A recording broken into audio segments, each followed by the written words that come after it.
Hello. Kevin, Yes. would you kindly enlighten the kind people what we're watching? We're watching 2008, the movie that started it all. However, it wasn't in chronological order, but it started it all. The Twilight. great. Fuck no. Damn Iron Man. Don't hit us with the disco vampire. Lost your mind. You think Twilight's a masterpiece. What Oh, damn. in 2008? Huh? It also came out in 2008. Oh, crap, they did. But no, I'm talking about Iron Man. Yeah, it's a pretty good movie. Are you kidding me? It's a great movie. I'm telling you, Twilight's better. Alright, first of all, no, it's not. Hush your mouth. Disco vampires and confusing teenager love is nothing compared to the greatness of Robert Downey Jr. as Tony Stark. But Edward Cullen and Bella is such a great character, completely fleshed out, and definitely not rigid acting. No, she's not. Iron Man's left pinky is more talented than her acting. No. Her acting is Oscar worthy.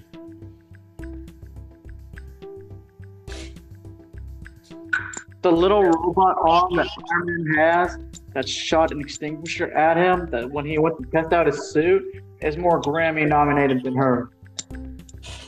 Nah. Great act. But I don't know much longer I can keep this bell. Oh, I can keep it up. I know you can because you got the easier end. What are you gonna say? The Twilight stories are better too?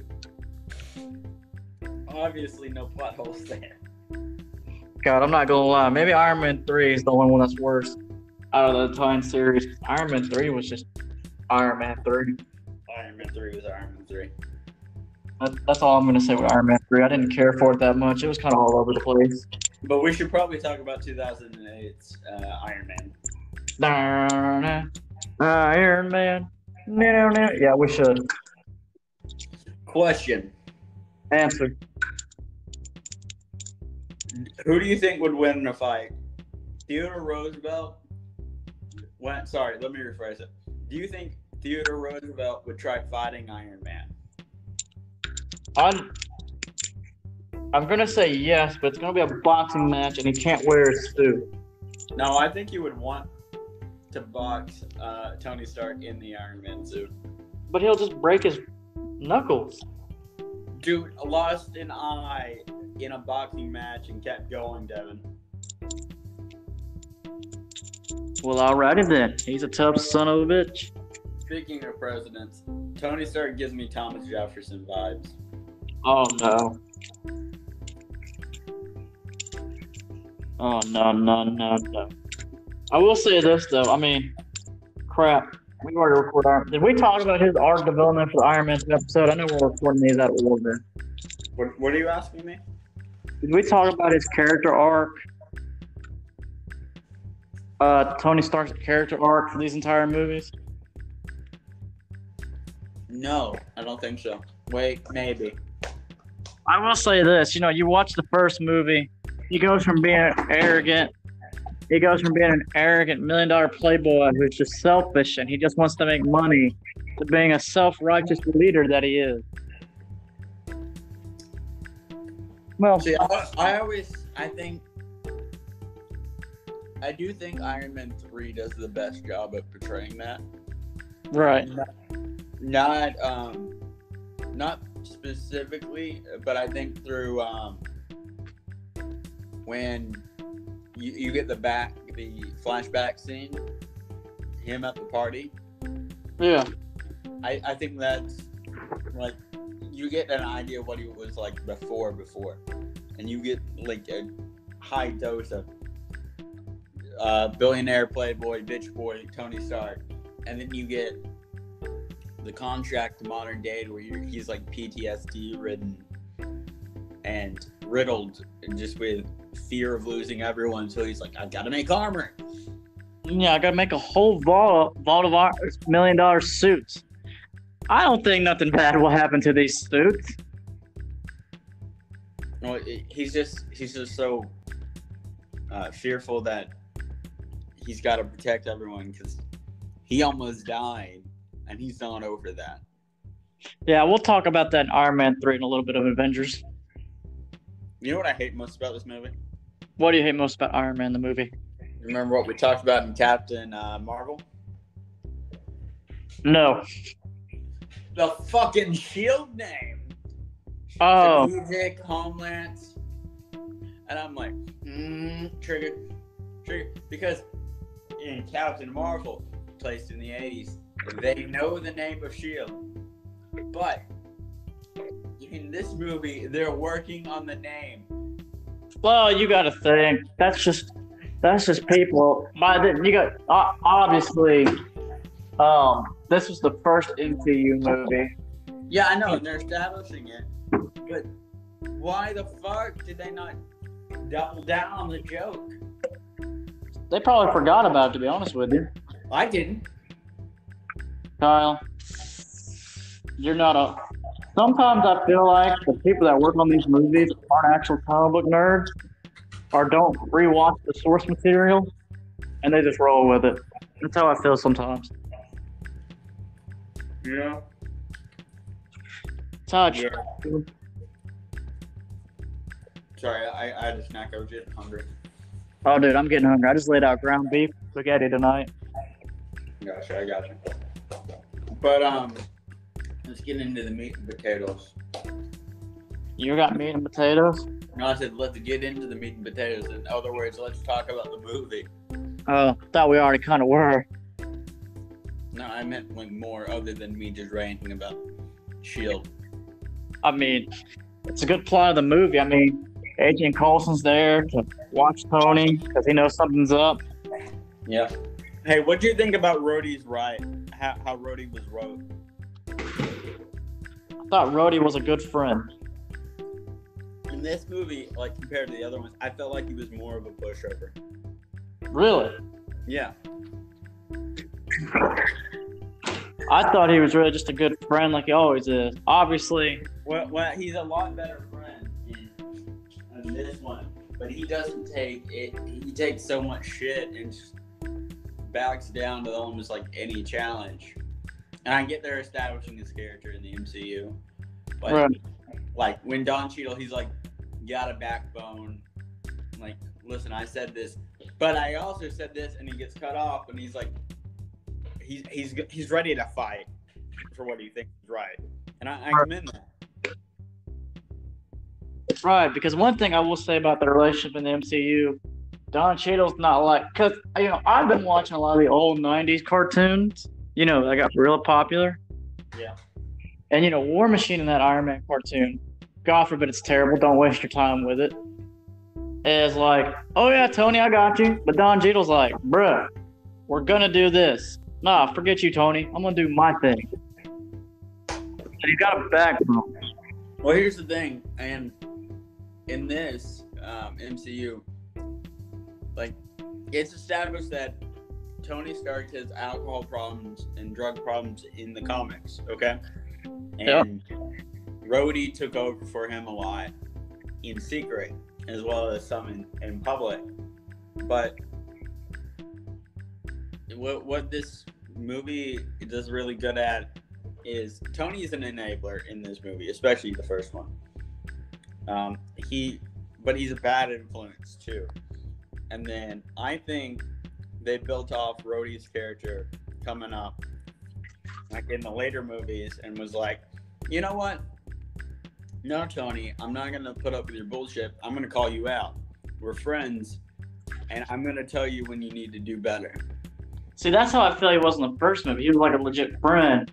Because, who did he call when, the U.S. government was like, oh, it's like they're in college. Devin, it's like they're in college. Like, yeah. They're young, crazy, and then next movie, they've matured, and they're like, no, that's fucking messed up. This is what you need to do. I agree. That's a good analogy.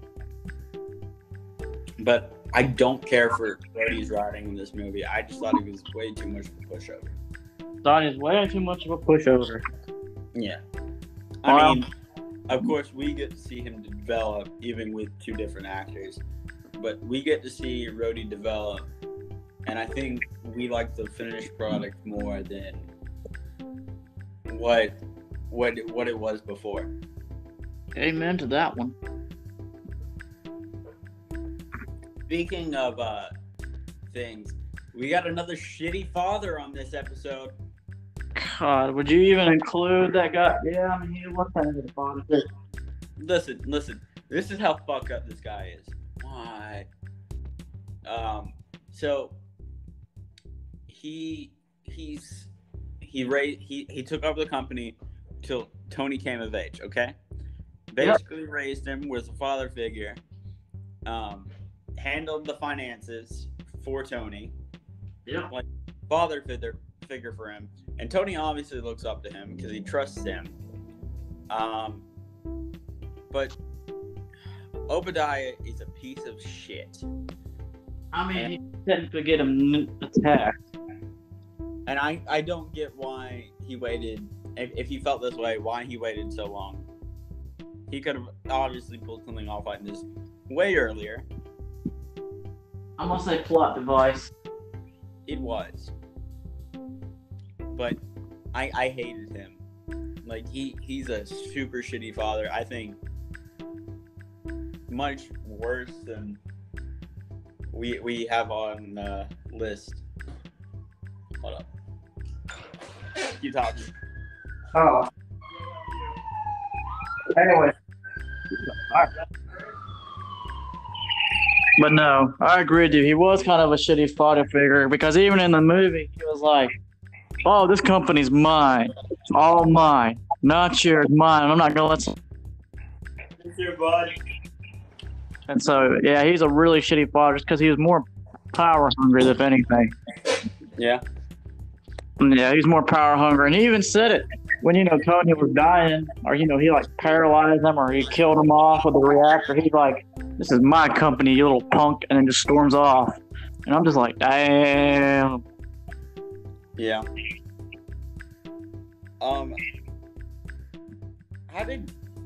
Also, speaking of Obadiah, how did Pepper commission a working arc reactor, but Obadiah didn't?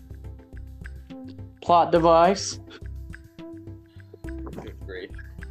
Honestly, that's how I feel with this movie. I was like, anything with the MCU that, they try to make it make sense, but it doesn't, I'm just like, plot device. And out of curiosity, if Obadiah was to keep living, like, through the MCU, would he be Hydra? I think he already was to an extent. Because I don't have any evidence for this, but I just felt like he was Hydra. I feel like he was too, and I'm sure some Marvel fan theory on YouTube has broken it down for us that he was. I mean, I'm sure if anything, any Phase 1 villain works for Hydra. But I kind of feel like that's lazy writing in a way. Think so? Because Hydra rules it all? Yeah. Well, you're not wrong. But it makes sense. Well, no, not really. Kind of. Who knows?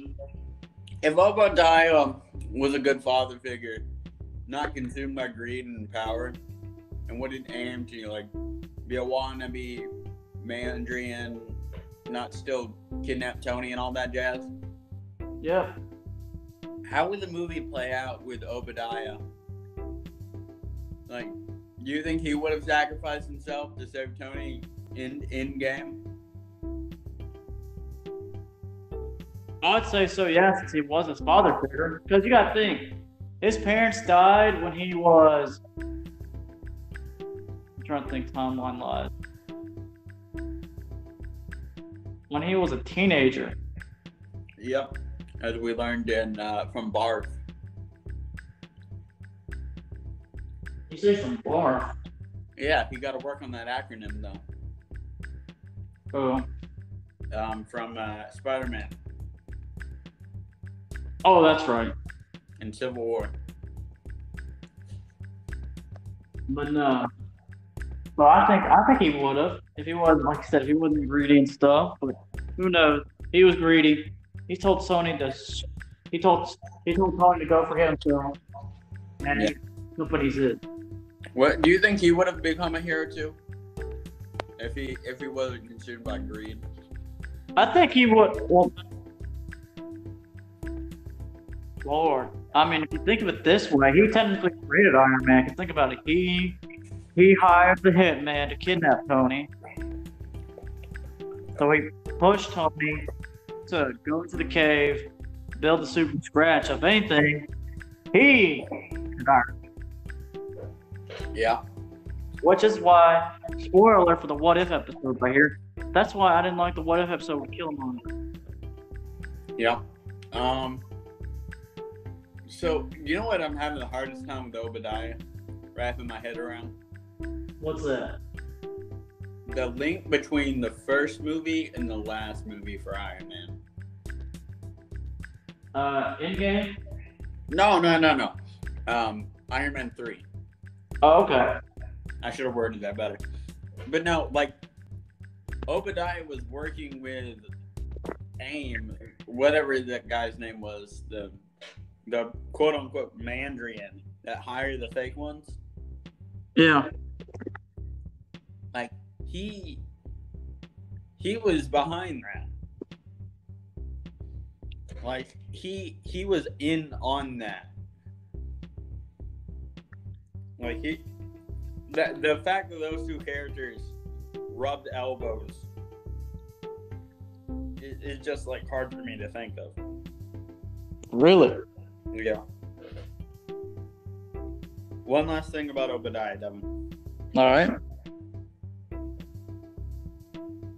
Could you kill your father? No. Because thinking about it, Tony had to. Like, his father figure, he had to end up killing him. Well, plot hole device. Well, it's not a plot hole device. It's just a fucked up thing.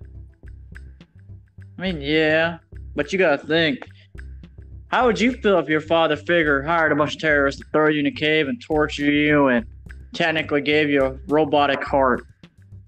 I'm going to stop you right there. My dad has a preferred way of killing me. I mean, would you not want to push your father figure into an arc reactor?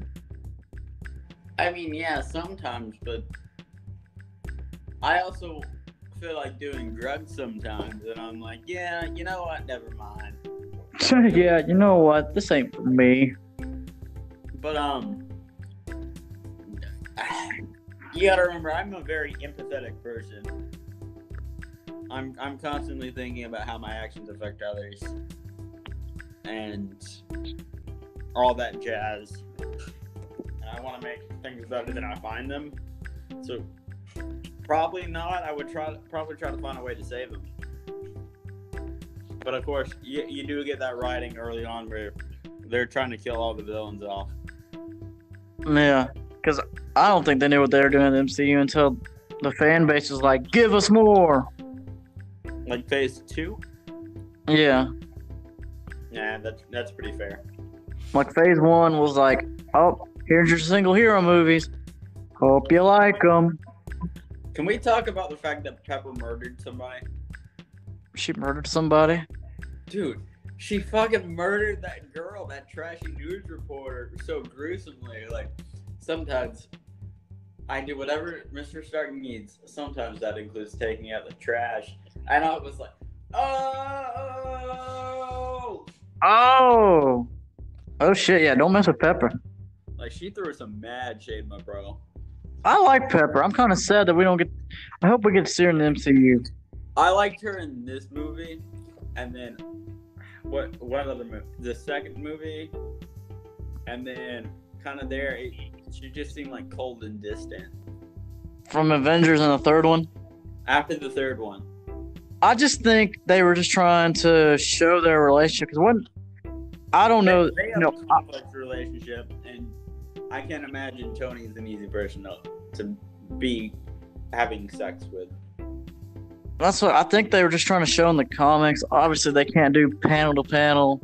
You know what I mean? Yeah. And I think they tried to show that to an extent. You know what I mean? Uh-huh.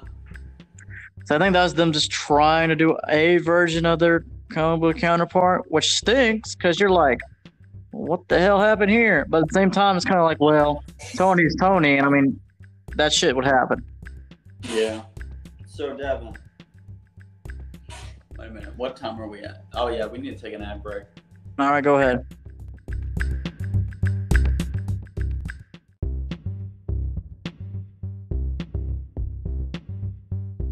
Good soup. What? Yellow. You didn't hear anything I just said. Just said it by chance, did you? No. Okay, good. Were you thinking about pushing me into an arc reactor too? No. I just kept saying good soup until you picked up. Why are you saying good soup? You know, I'm pulling a Tony Stark. I'm just gonna get Burger King cheeseburgers. No, the reason I said good soup is because I was thinking of that TikTok.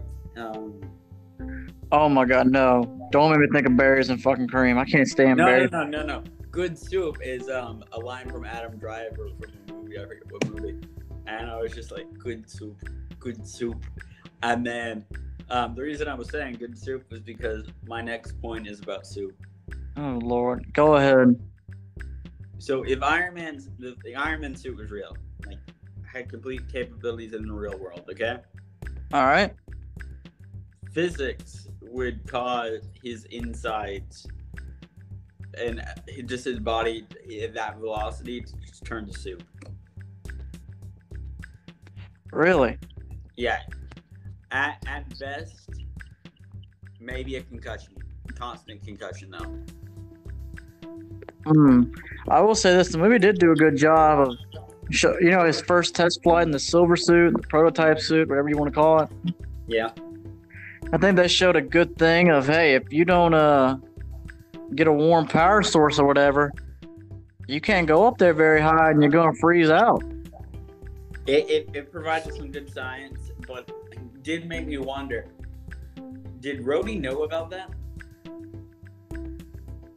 Probably. I mean, he wasn't the Air Force. No. Hear me out. Does he know that Stark already put that in the suit? Or did, when he goes a couple movies later, drops the suit off to the Air Force base and like, yo, give it the works in like Iron Man 2? Did he know? Did he like experience it on the way there? Or what was going on? I'm going to say that he figured it out the hard way. Because I feel like that's the most likely.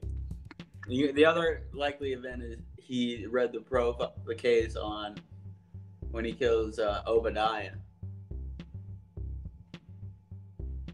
Oh yeah, because that's what he did in the movie. Because he took him way up high because he knew that Jebediah didn't know that the suit would freeze out. Yep. Once again, you don't know people's names. You said Jebediah. You said Obadiah. Oh, my bad. So I agree. I feel like you probably did watch the case. Devin, we're going to lose all of our Amish listeners. Oh, man. Do you know how many people you just insulted? Allah. The Amish will not listen to our podcast. Oh, man. And it's definitely not because they don't have electricity. Oh, man. So they're not going to but I want to review. So they're not going to hear our great review on Leaving the Amish Country? That's not a movie. I know. There is a Pureflix movie that bashes the Amish. No, I kid you not. What's it called? I don't know and I don't care. I gotta Google it. Now I have to know because I bet it's ridiculous. It is. And once again, Devin, our agreement still stands. If you buy a Pureflix account, we will review movies. The only movie I think that'd be worth anything would be the movie Courage. Listen, that's you're pulling like middle of the bar quality. There are a lot of worse movies. On PureFlix. I was just gonna say in general. Let me see if they're still in business real fast. No, The PureFlix ones just on their own are really bad.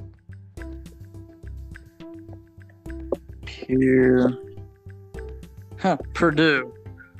PureFlix Entertainment. Oh, you can stream a free trial. Yep. Wait, what? Cool kids. Pray for me, kids. At home, we're more than likely going to have to watch a PureFlix movie about the Amish. Dude, they got VeggieTales on here? I'm watching some VeggieTales. All right, Devin, I think we should table this. All right. We'll save that for another day. Bet. Back to the suit. There's no way that the suit in the cave would be bulletproof at that close range. Oh, no, it didn't. Listen, the man literally walks up behind him, puts a pistol to the back of his head, in the suit in the cave when his arm's stuck, and then fires and then just shoots the guy with the ricochet. Plot There device. was no way that would happen. That is a fucking plot device. Plot device. That whole situation was a plot device because there's no way you get a working suit. My thing is, how the hell they not notice? What you doing there, bud? I'm knitting a scarf as he's freaking beating the dang mole for the helmet. I'm like, how the hell you not notice that damn suit of armor in the background? I don't know. I've got questions. I don't have answers. So can we talk about the chest scene? You mean we're... Yeah, the fake chest. Oh, God. Yeah, that scene grosses me out for years. So, one, Pepper should have sanitized her hands or at least used gloves. Very unsanitary. Two, does Tony Stark have a sternum anymore?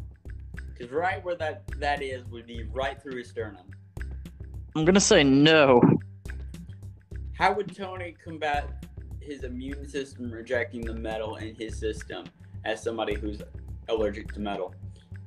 What is the depth of the arc reactor, and how is Tony combating the pressure on his lungs? You know what, Kyle? You're starting to sound like one of those people at Comic-Con. What do you mean? You never seen a Q&A with people at those cons that ask those in-depth questions to the director? And the director's like... I've never seen those. They're always stupid questions like, how is Tom Holland's dog? Yeah, you and me have experienced two different con videos. Fascinating. I got another question. All right. What would HR at Stark Industries say about Tony and Pepper dancing together? Truthfully, this scene makes me uncomfortable. Always has. Well, they're just dancing. No, they're not just dancing. They're flirting with each other. Oh, that's so romantic. Let them do it. That's fucked up. What about the workplace? They are co-workers. He owns the company. So, I don't fucking care. HR would have a field day. He owns the company. So, you're okay with billionaire sexually assaulting their coworkers because it's okay because he owns the company. Well, hold on, we're not taking it that far. They're just dancing, flirting, and drinking mimosas. Well, what if it's not consensual, Devin? They still own the company. They can get away with it. Oh no, then HR and lawyers have got to get involved.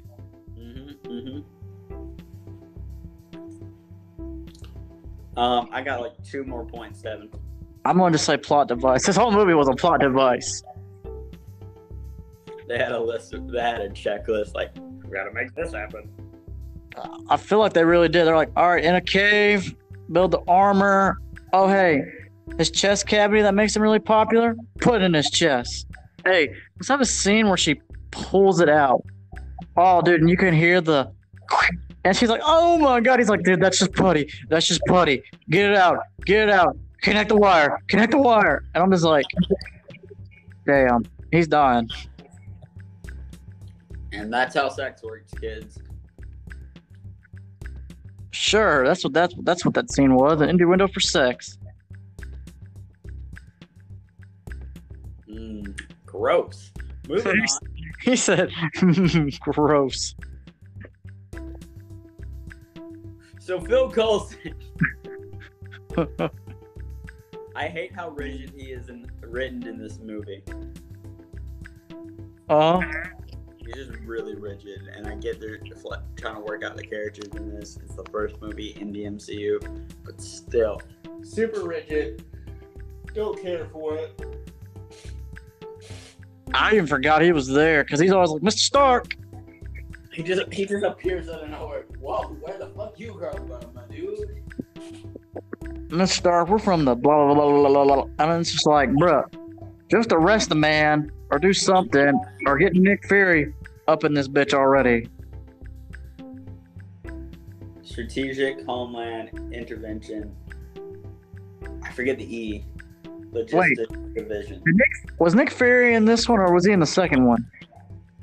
He wasn't in this. Okay, I didn't think so. I can't remember when he made his first appearance. No, she wasn't. Yeah, she was. Uh-uh.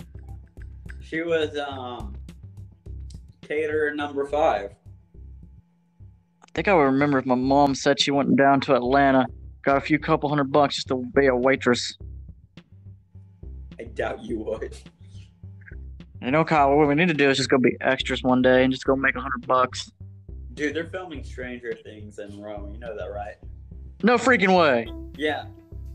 You're not trying to be an extra? I debated it. I'm a little disappointed in you, Kyle. Listen, I already look like I belong on that set. We don't need to push my nerd agenda any further. Dude, that'd be fucking hilarious. Hey, you got a scene. Let's go. No, you're not. Get your ass in here. All right, quiet. I'm the main character. And that's how Kyle got his Hollywood start on Netflix, because I thought he was the main character. Yeah, because that's how Stranger Things is written. And, all right, Kyle, you're going to take the knife. You're going to stab the puppet alien. And Goop's going to fly in your face. And remember, you have to use the line, icky. Sir, I'm just trying to be... action. Well, I'm already here, I guess. All right, Kevin, I got one more note. And you know you'd call my ass, too. You'd call me as soon as you left. Be like, hey, bro, I'm going to be on Stranger Things. I had to stab the monster. See, I would either do that, or I'd be like, dude, you really need to watch Stranger Things. And just keep, like, pressuring you into it until you do. And then you'd be like, wait, what the fuck? When did this happen? And then you call me and I'm like, hi, I can't really talk right now. I'm too busy being famous. You say, you're like, I gotta go. I got a movie with Nick Cage now about the bees. Yep. I get to yell, not the bees. Right next to Nicolas Cage, or we're both tied up in a bee's cage. Yep. You want me to read my last note? Yes, please. I'm sorry. All right, this is a bit more serious. Just a heads up. Oh gosh. Okay, go ahead. So, in 2008, Don't Ask, Don't Tell was initiated. Okay, he was active. This movie was filmed during a time when this was like a major thing. A lot of people would get fired and stuff like that. So the fact that Tony Stark's making jokes about spring break, about Rhodey in front of all these younger people, it's kind of dishonorably could get Rhodey dishonorably discharged and in super trouble. He could get fired so quick. You went way too deep into that note. Listen, he was making jokes about how he hooked up with a person who was transgender. And the comments Tony makes were transphobic. And I get this is a different time, but still, we gotta acknowledge this, okay? True. because it can be dangerous not only to the person. Well, it's less dangerous to the person who assists, but in the military, that could get you in major trouble, especially with a high position like he has. But it can be super dangerous to the person who is transgender, and can be so bad. And we need to highlight that and grow as people.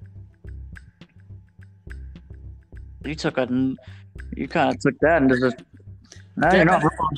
Hold up, Devin. When have you known me not to go too deep on a movie? I know. I shouldn't be surprised, but I am. The fact that you picked up on that one stupid joke. Yep.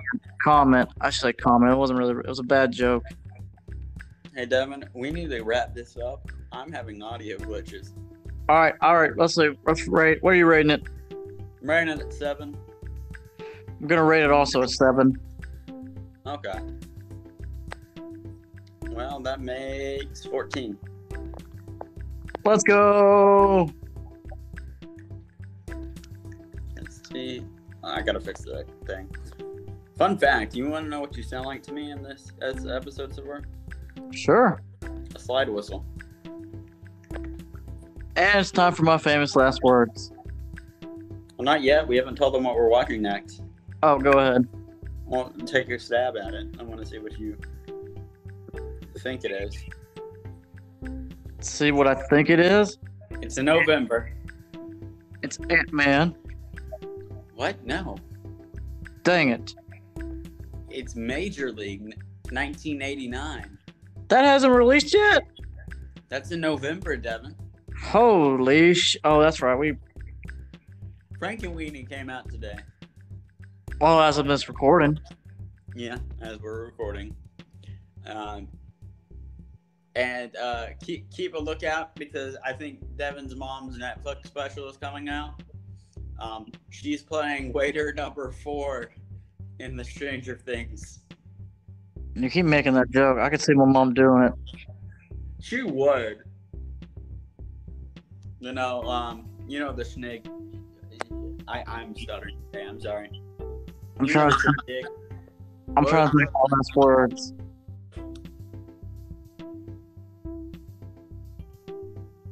I'm trying to think. Hold up. I'm not gonna. There's one I want to say, but I want to save that. I don't want to use that one. Is it? I'm gonna sit here and eat cheeseburgers. Continue with your press conference.